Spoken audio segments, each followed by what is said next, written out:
Trump क्यों कर पागल ना हो।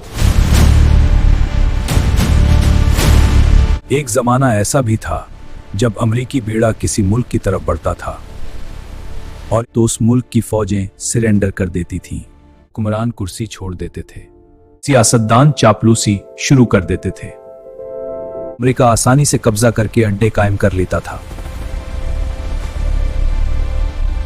अपनी कठपुतली हुकूमत तश्कील देता था। वसाइल जी भरकर लूटे जाते थे, लेकिन इस बार सामना सख्त मुजाहमत से हुआ। फौजें और फाइटर जेट्स जमा किए गए, परिसर बढ़ाया गया, लेकिन डटकर मुकाबला किया गया। तारीखी गलती कर दी गई, नताइज बदलने लगे। एक बड़ा तमांचा साबित हुआ। जंग के इख्तिताम तक सूरत-ए-हाल मजीद बदल सकती है।